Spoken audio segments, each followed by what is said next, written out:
किस किस माना में आजमाइश है। एक तो इस माने में आजमाइश है कि कहीं इनके पीछे लग के तुम अल्लाह को और उसके प्यारे रसूल सल्लल्लाहु अलैहि वसल्लम को भूल ना जाओ, और कहीं मालो औलाद के चक्कर में तुम अपनी दीनी और अखलाकी जिम्मेदारियों से पीछे ना हट जाओ, और कहीं माल और औलाद की मोहब्बत तुम्हें इस तरह का ना बना दे कि तुम माल में जायज़ नाजायज़ को भूल जाओ और अपनी औलाद को देखते रहो और किसी की औलाद का हक भूल जाओ। कहीं दूसरों का हक छीन छीन के अपने बच्चों के पास ना लाते रहो। ये आजमाइश है माल और औलाद। और एक माना ये है कि इन्नमा अम्वालुकुम व औलादुकुम फितना, इस माना में कि इनकी मोहब्बत बंदे पर गालिब होती है। तो कहीं उस मोहब्बत के गलबे की वजह से इन दोनों चीज़ों के असल जो मकसूद है उनसे ना गाफिल हो जाना। कहीं ऐसा ना हो कि तुम माल कमाते रहो और कमाते कमाते तुम अल्लाह की राह में खर्च करना ही भूल जाओ, एतदाल छोड़ जाओ। और कहीं ऐसा ना हो कि तुम औलाद से प्यार करो और प्यार करते करते उनकी तरबियत भूल जाओ। सहूलियात तो तुम उन्हें सारी दे दो, लेकिन वो रूहानी तौर पर, अखलाकी तौर पर, किरदार व अमल के तौर पर मजबूत ही ना हो सके।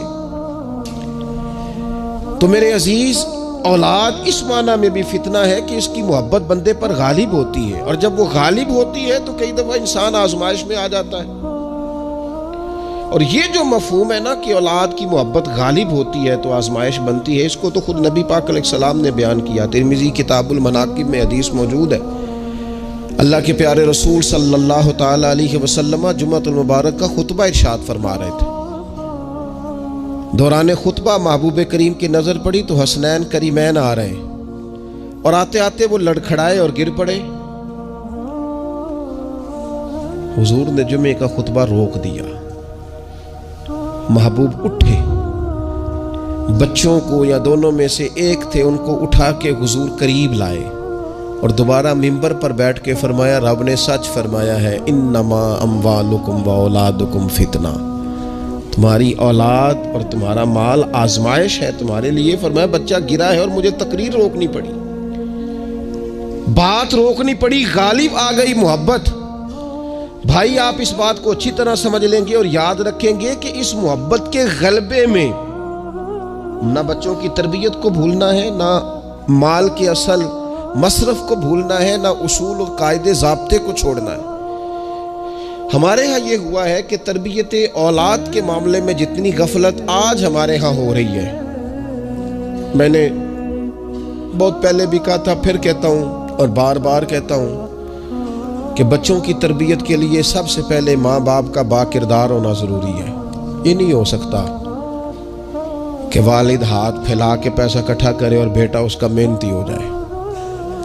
ये नहीं हो सकता कि वालिद अपनी ज़िंदगी तकवा और तहारत से दूर बसर करे और बेटा बड़ा मुत्तकी परहेजगार उसे देख के हो जाए। अल्लाह की तौफीक से हो जाए तो हो जाए, लेकिन अगर वालिद चाहते हैं मेरी वजह से वो खैर हासिल करे तो फिर खुद बाकिरदार बने।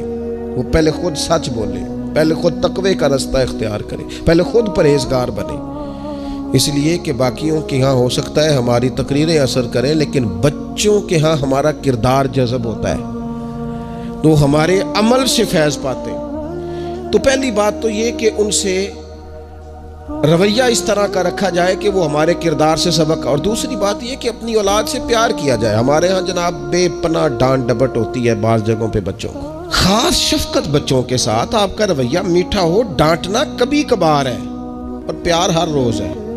नबी अकरम सल्लल्लाहु ताला अलैहि वसल्लम बच्चों से इस तरह मोहब्बत करते थे कि हसनैन करीमैन को, ये ज़रा बात पर गौर करना, हुजूर अपने नवासों को चूमा भी करते थे और सूंघा भी करते थे। ये बड़ी ख़ास बात है, इस पर तवज्जो करें। और हुजूर सूंघ कर पता क्या फरमाया करते थे? फरमाया ये मेरे बच्चे मेरे लिए फूल हैं जन्नत का।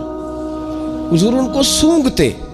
आप किसी खास चाय को सूंघते हैं, कोई ख़ास ही मुअत्तर चीज़ हो तो सूंघते।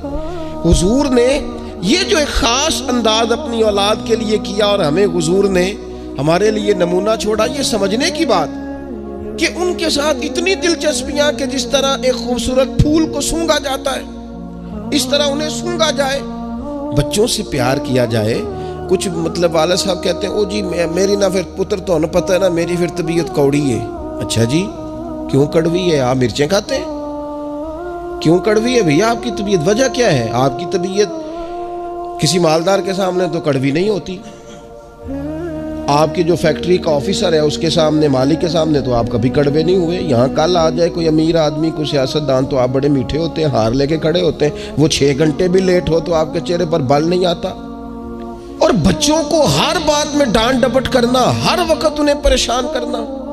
अपनी औलाद को कभी किसी के सामने ना समझाएं, कभी भी। उनको जब समझाना हो तो उन्हें तन्हाई में समझाएं। तन्हाई में नसीहत करना मेरे रसूल पाक का तरीका है। मेरी गुजारिश है कि एक बेटे को दूसरे बच्चों के सामने भी ना समझाएं, उनकी इज्जत नफ्स का ख्याल करें। कभी भी अपने बच्चों को दूसरों के बच्चों की मिसालें ना दें। फलाने का बच्चा उधर चला गया, भैया आप क्यों कंपैरिजन करते हैं किसी के साथ? अगर इनको कभी मिसाल देनी पड़े तो यहाँ हजरत उसामा बिन ज़ैद की देना, अगर कभी मिसाल देनी पड़े तो हजरत मुअव्वज़ और मुआज़ की देना, अब कभी मिसाल देनी पड़े इनको तो हजरत अब्दुल्ला बिन ज़ुबैर की देना, और जब ज्यादा कलेजे ठंडे करने हुए तो फिर इमाम हसन और हुसैन की मिसाल देना। लेकिन ये क्या बात हुई, फलाने का बच्चा दौलतमंद हो गया तो पीछे रह गया? क्या बात करते हैं आप? आपके बच्चे की इज्जत नफ्स है, वो वकार रखता है, वो सोच रखता है। और मेरे नबी पाक ने फरमाया अपनी औलाद की इज्जत करो। किसकी? हाँ, अपने बच्चों को इकराम दो।